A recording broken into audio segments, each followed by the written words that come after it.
우리는 계속해서 마가복음을 살펴보고 있습니다.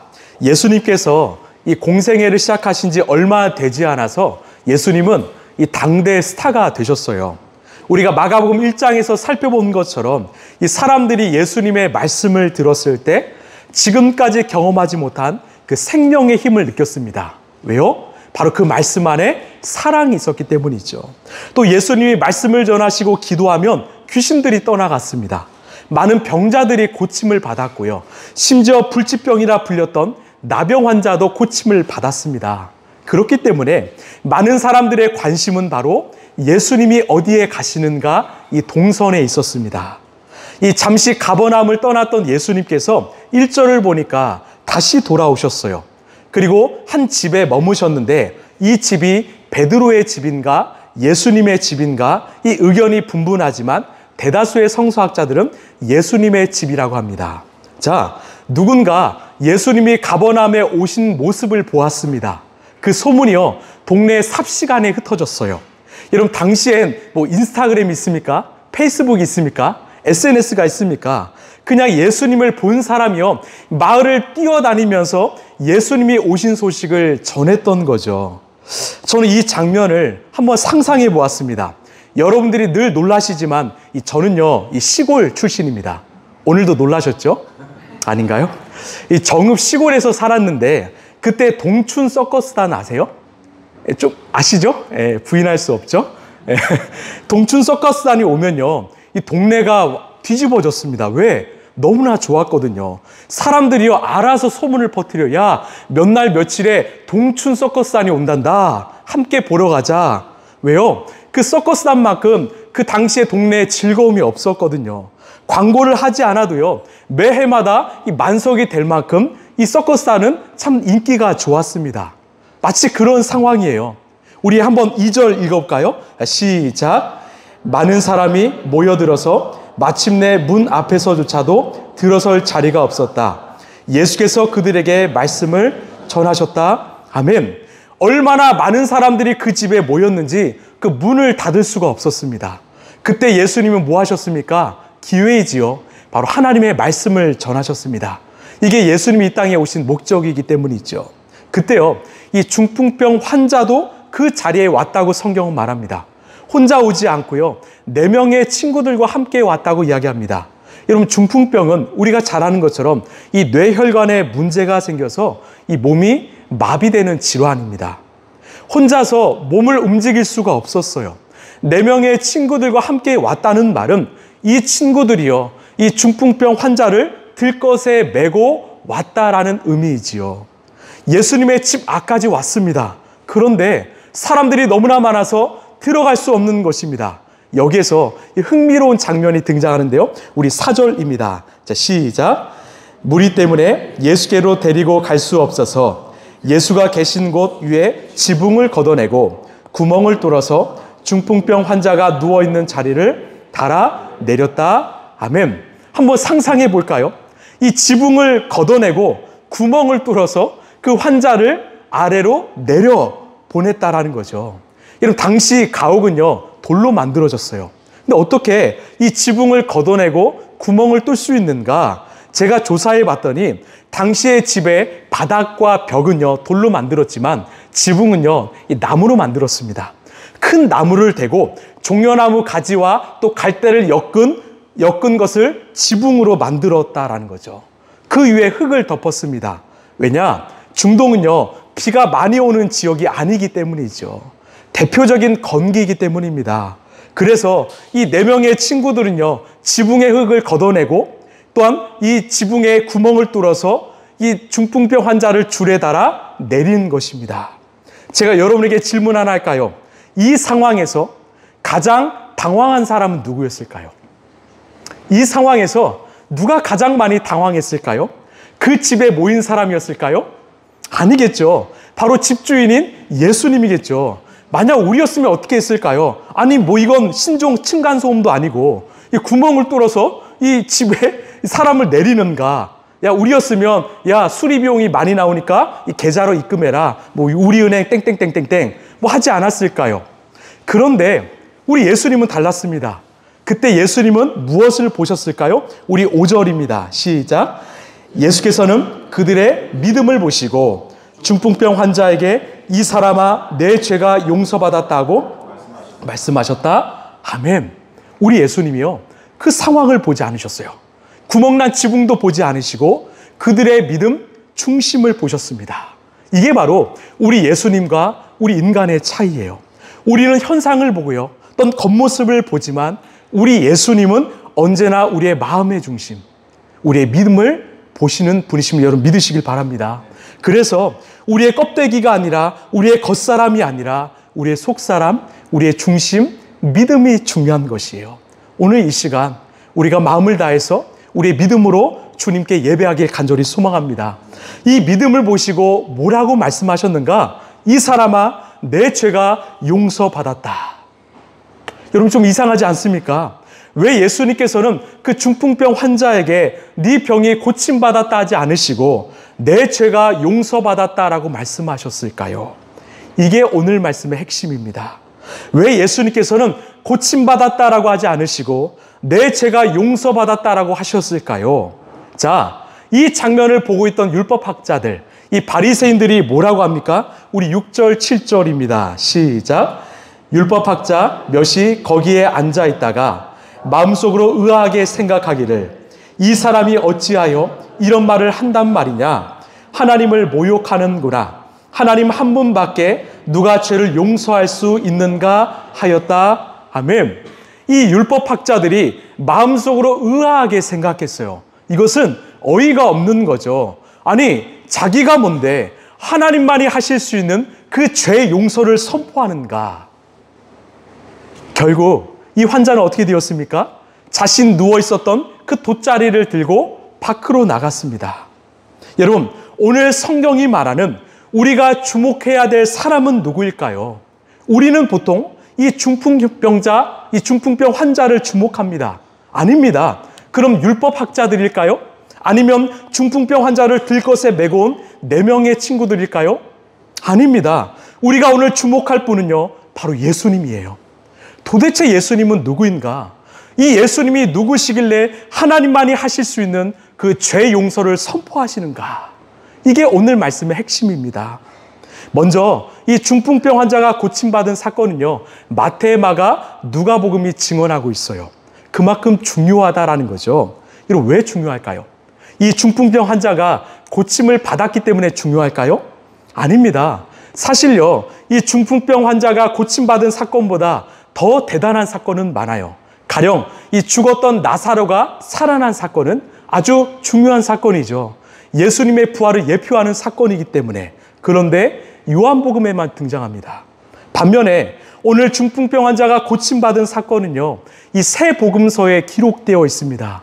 왜 이렇게 복음서의 저자들이 이 사건을 중요하게 다뤘을까요? 이유는 분명합니다.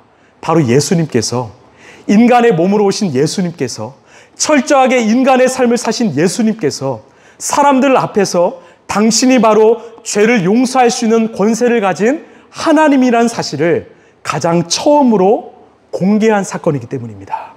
이 사건이 중요해요. 우리는 다른 등장인물들이 아니라 예수님께 집중하길 원합니다. 여러분, 예수님이 가지신 권세를 총 4가지로 한번 정리할 수 있는데요. 먼저는 가르치시는 권세예요. 두 번째는 고치시는 권세이고, 세 번째는 통치하는 권세이고, 네 번째는 속죄하는 권세, 죄를 용서하는 권세입니다. 여러분, 이 가운데 가장 우리에게 필요하고 중요한 권세는 무엇일까요? 바로 속죄하는 권세, 우리의 죄를 용서하시는 권세입니다. 하루는 이 영국의 극작가이자 변증가인 C.S. 루이스에게 이 한 청년이 찾아와서 이런 질문을 던졌어요. 당신이 생각하는 기독교는 무엇입니까? 이 기독교의 핵심은 무엇입니까? 이 C.S. 루이스가 말했습니다. 내가 생각하는 기독교는 바로 속죄하는 복음, 죄를 용서하는 복음을 전하는 종교입니다. 그러면서 다른 종교는요, 죄를 용서받는 길을 명확하게 알려주지 못해요. 그 답이 불분명하니까 수행을 해라, 선행을 많이 해라 말할 뿐입니다. 그러나 기독교는 절대로 답이 없는 종교가 아닙니다. 분명한 답이 있지요. 죄를 용서하시는 권세를 가지신 바로 예수 그리스도가 있기 때문입니다. 이게 바로 기독교의 핵심입니다. 죄를 용서하시는 권세. 여러분, 왜 우리가 예수님을 만나야 할까요? 여러분, 왜 우리에게 예수님이 필요할까요? 바로 예수님만이 우리의 죄를 용서할 수 있기 때문입니다. 여러분, 죄는 무엇일까요? 누군가를 미워하고요, 거짓말하고 훔치는 거, 이거는 죄의 본질이 아니라 죄의 열매들이죠. 죄의 본질은요, 우리가 하나님을 떠난 것입니다. 하나님과 우리의 사이의 관계가 깨어지는 거죠. 여러분, 왜 죄가 무섭습니까? 죄의 값은 사망이기 때문이에요. 죽음이죠. 본래 인간은요, 하나님과 관계하면서 하나님 곁에 붙어 있으면서 하나님이 주시는 그 영원한 생명, 에너지를 받아 먹으며 살았습니다. 그러나 우리 인간이 죄를 지음으로, 하나님을 떠남으로, 하나님과의 관계가 깨어짐으로 하나님이 주시는 그 영원한 생명과 에너지를 공급받지 못하게 되었습니다. 결국 꺾여진 꽃처럼 자신이 가진 유한한 생명과 에너지를 가지고 살다가 결국은 말라 죽는 것이죠. 이런 모든 죄인은 죽습니다.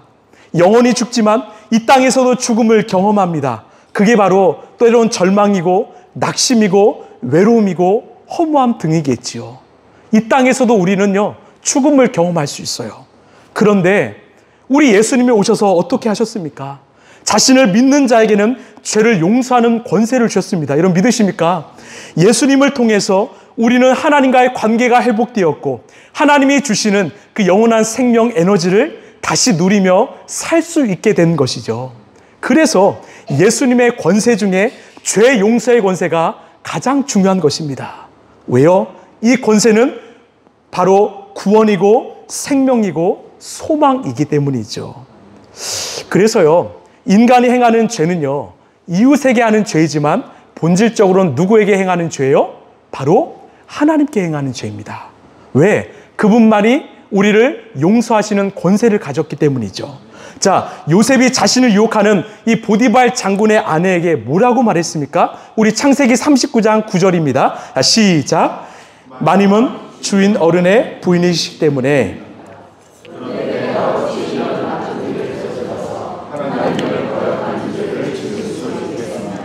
아멘. 자, 요셉이 뭐라고 말합니까? 내가 당신에게 죄를 짓는 것은 결국 하나님께 죄를 짓는 것입니다. 자, 이것은 다윗도 마찬가지죠. 밧세바를 간음했던 이 다윗이 회개하며 뭐라고 고백합니까? 우리 사무엘상 12장 11절입니다. 13절입니다. 시작. 그때 다윗이 나단에게 자백하였다. 내가 주님께 죄를 지었습니다. 나단이 다윗에게 말하였다. 주님께서 임금님의 죄를 용서해 주실 것입니다. 그러므로 임금님은 죽지 않으실 것입니다. 아멘. 내가 주님께 죄를 지었습니다. 내가 죄를 짓는 것은 결국은 하나님께 죄를 짓는 것입니다. 이것이 바로 신전의식 코람데오이죠. 왜? 죄 용서의 최종적인 권한은 우리 하나님께 있기 때문입니다.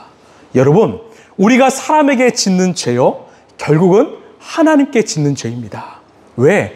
하나님께서 창조하신 그 형상, 그 본질을 우리가 훼손했기 때문이죠.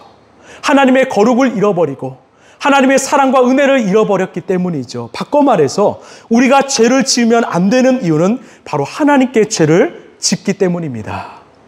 제가 저번 시간에 이 나병 환자를 이야기하면서 외로움과 고독에 대한 말씀을 드렸습니다. 이 많은 성도들이 참 공감해 주셨어요. 이런 왜 우리가 사람을 많이 만나고요, 사람과 대화를 해도 우리 마음이 왜 이렇게 허전할까요? 공허할까요? 이 하나님의 모략을 쓴 신학자 달라스 윌라드는요, 우리 안에 두 가지의 주머니가 있다고요. 하나는 이 사람과의 관계의 주머니고, 다른 하나는 이 하나님과의 관계의 주머니입니다. 아무리 내가 사람을 많이 만나도요, 공허하고 허무한 것은 하나님과의 관계의 주머니가 채워지지 않기 때문입니다. 죄로 인하여 관계가 깨어져서 그 주머니가 지금 텅텅 비어있기 때문입니다. 그래서 우리는 늘 허무하고 공허한 것이죠. 여러분, 예수님을 만나십시오. 예수님과의 관계를 회복하십시오. 그때 하나님과의 관계 주머니가 가득 채워짐을 여러분 믿으시길 바랍니다. 하루는요, 이 아버지가 정말 아끼는 컵이 하나 있었는데 마치 이 컵은 우리 주물장인인 이 김학률 지사님처럼 이 우리나라 컵 장인이 만든 아주 귀한 컵이었어요. 근데 이 컵은요, 정말 비쌌는데 둘째 아들이 장난치다가 그만 그 컵을 깨트려 버렸습니다. 이 아버지가 얼마나 아끼는지를 알기 때문에 이 아이가 공포에 질려서 울고 있었어요. 그 모습을 그 형이 보았고 이렇게 말했습니다. 야, 걱정하지 마. 아버지가 용서하실 거야. 이 동생을 위로했지요. 여러분, 이 동생에게 마음의 위로가 찾아왔을까요? 안 찾아왔을까요? 평안이 찾아왔을까? 안 찾아왔을까요? 아니었습니다. 왜? 이 형에겐 그 죄를 용서할 수 있는 권세가 없었기 때문이죠. 어머니가 그 아들의 모습을 보았습니다. 이 아들을 안아주면서 말했어요. 야, 네가 일부러 그런 것도 아닌데 괜찮아. 아버지가 이해해 주실 거야. 이 어머니의 말이 위로가 되었지만 평안이 찾아왔을까요? 아니었습니다. 결국 아버지가 들어오셔서 아버지의 입에서 아들아, 괜찮아. 내가 용서할게. 이 아버지의 말을 들었을 때 아들의 마음 가운데 진짜 평안이 찾아왔다는 겁니다. 왜? 그 아버지에게는 죄를 용서할 수 있는 권세가 있었기 때문이죠. 여러분, 왜 세상 사람들의 마음에 평안, 샬롬이 없을까요? 이 평안은 세상의 힘으로 얻을 수 없기 때문입니다. 오직 예수님만이 주실 수 있기 때문이죠. 우리도 마찬가지요. 왜 우리의 마음 가운데 평안이 없을까요? 안식과 위로가 없을까요? 기쁨이 없을까요? 오늘 예수님을 만나시길 바랍니다. 예수님을 만나시고 예수님께 나아가시길 바랍니다. 그 예수님께서 우리에게 죄 용서의 권세를 주실 것입니다. 그때 우리의 삶의 진정한 회복이요, 샬롬이요, 치유가 임하게 될 것입니다. 이 말씀을 여러분 꼭 기억하십시오. 우리 함께 크게 읽어볼까요? 우리 로마서 8장입니다. 시작. 하나님께서 택하신 사람들을 누가 감히 고발하겠습니까? 의롭다 하시는 분이 하나님이신데 누가 감히 그들을 정죄하겠습니까? 그리스도 예수는 죽으셨지만 오히려 살아나셔서 하나님의 오른쪽에 계시며 우리를 위하여 대신 간구하여 주십니다. 아멘. 여러분, 아멘이십니까? 왜 우리가 예수님을 믿어야 될까요? 예수님은 우리의 죄를 용서하시고 우리를 의롭게 하시는 유일한 분이시기 때문입니다. 여러분, 이 땅의 삶은요, 유한합니다. 오늘 하루에도요, 전 세계 사람들 약 30만 명이 죽는다고 합니다. 이처럼 우리의 인생은요, 잠깐이에요. 그러나 죽음 이후의 삶은 영원하지요. 그래서 중요합니다. 우리의 삶은요, 죽음으로 끝나지 않지요. 하나님 나라 천국에 있기 때문입니다. 여러분, 그 나라는 오직 예수 그리스도만으로 갈 수 있음을 여러분 믿으시길 바랍니다. 그래서 이 말씀을 꼭 기억하십시오. 우리 사도행전 4장 12절입니다. 시작. 이 예수밖에는 다른 아무에게도 구원은 없습니다. 사람들에게 주신 이름 가운데 우리가 의지하여 구원을 얻어야 할 이름은 하늘 아래에 이 이름밖에 다른 이름이 없습니다. 아멘. 여러분, 그래서요, 우리는 날마다 예수 그리스도의 이름을 선포할 수밖에 없는 것입니다. 왜요? 그 이름에 권세가 있고 그 이름에 죄 용서가 있고 구원이 있기 때문이죠. 우리는 이 누가복음 16장에 이 부자와 나사로의 이야기를 잘 알고 있습니다. 부자는요, 세상에서 부유하게 살았고 나사로는 세상에서 거지처럼 살았습니다. 그런데 어떻게 되었습니까? 부자는 지옥에 갔고 나사로는 천국에 갔습니다. 이 지옥의 삶이 얼마나 고통스러웠는지 이 부자가 예수님께 부탁을 합니다. 이 나사로를 시켜서 손끝에 이 물 한 방울 찍어서 자신의 혀를 시원하게 해주십시오. 더 나아가서 자신의 이 다섯 형제들은 제발 이곳에 못 오게 해주십시오. 이렇게 요청했습니다. 그런데요, 제가 이 말씀을 묵상하면서 주목한 것은 바로 성경이 기록한 이름들입니다. 성경에는요, 부자의 이름이 등장하지 않습니다. 성경은요, 부자의 이름이 누군지 알 수 없습니다. 그러나 그 거지의 이름은 나사로라고 기록되어 있어요. 어떤 의미일까요? 우리 주님이 기억하신다입니다. 무엇을요? 우리가 이 땅에서 얼마나 많은 부를 누렸고 명예를 누렸는지, 인기를 누렸고 어떤 차를 타고요, 어떤 집에 사는지 우리 주님은 중요하지 않습니다. 우리가 진실로 예수님을 믿었는가? 이 땅에서 예수님과 동행했는가? 우리의 형편이 상관없이 우리 주님은 그 인생을 기억하신다는 것입니다. 여러분 믿으십니까? 왜? 우리 예수님은 우리의 죄를 용서하시고 우리를 구원하시는 영원한 생명을 주시는 권세가 있기 때문이죠. 다른 무엇것이 아니라 우리 예수님께서 내 이름을 기억하신다. 여기에 소망을 두시길 소망합니다. 지금 이 시대에 많은 사람들은요, 이 땅에서 높아지고자 스스로 바벨탑을 쌓고 있어요. 인생의 목적이요, 부와 명예입니다. 또한 인간으로 상상할 수 없는 이 범죄를 저지르고 있지요. 또한 자기만 사랑하고요, 타인의 아픔과 또한 고통에는 공감하지 않는 외면하는 이기적인 삶을 살고 있습니다. 사람을 하나님의 작품이 아니라 하나의 상품처럼 여겨요. 물건 취급하지요. 하나님께서 우리에게 주신 인격성, 인간성이 마비되었습니다. 무슨 말이에요? 이 시대에 많은 사람들이 지금 영적인 중풍병에 걸려 있다는 것입니다. 양심이 작동하지 않아요. 영성이 마비되었어요. 선이 아니라 악을 즐거워하고 쾌락을 즐거워하고 행하고 있습니다. 그럼 우리는 어떠합니까? 혹시 우리도 죄로 인하여 내 영혼이 마비되진 않았습니까? 우리도 영적인 중풍병자가 되진 않았습니까? 주님의 뜻과 계획에 반응하지 않고 움직이지 않는 영적인 중풍병 환자가 되진 않았습니까? 저는요, 일산과 파주를 왔다 갔다 하면서 이 곳곳의 아파트나 건물을 보며 기도합니다.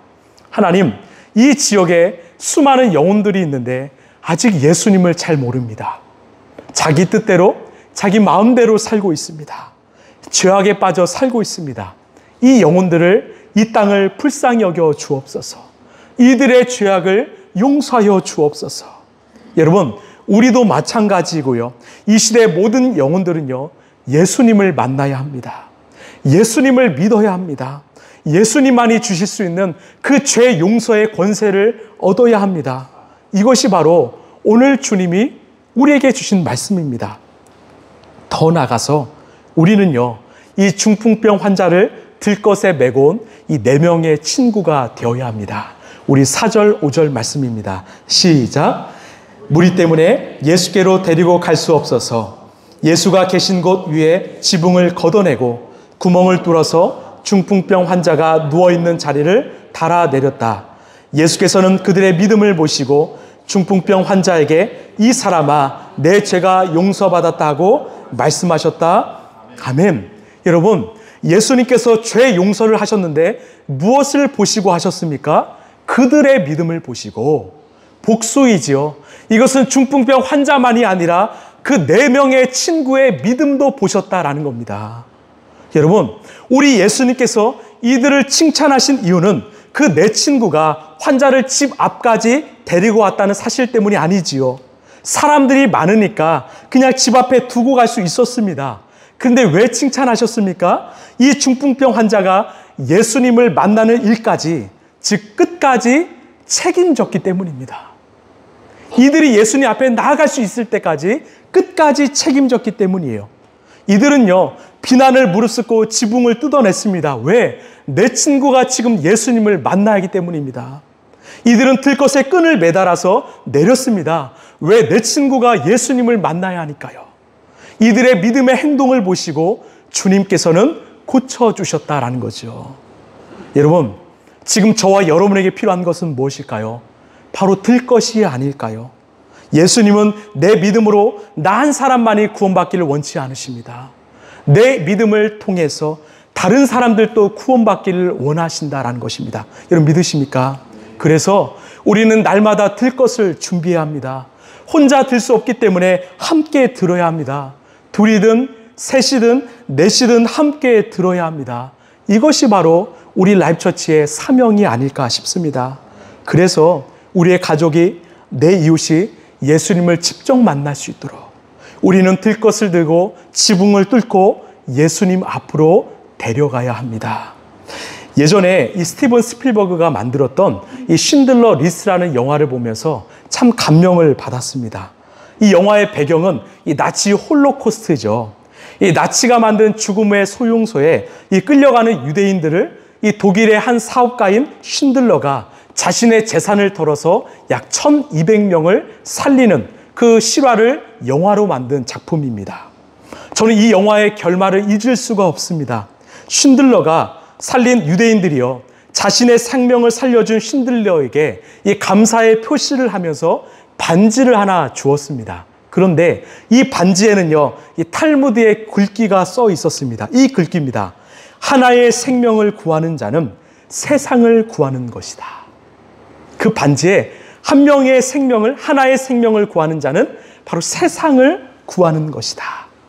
이것이 바로 우리 예수님의 마음이 아니었을까.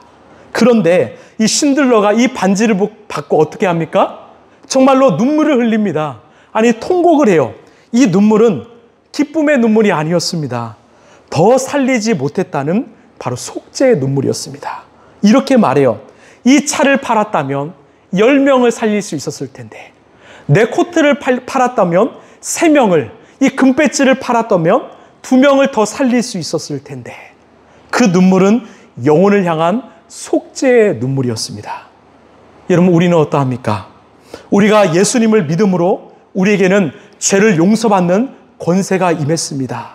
우리는요, 이제 영원토록 천국의 삶을 이 땅에서도, 그리고 저 나라에서도 살 수 있게 되었지요.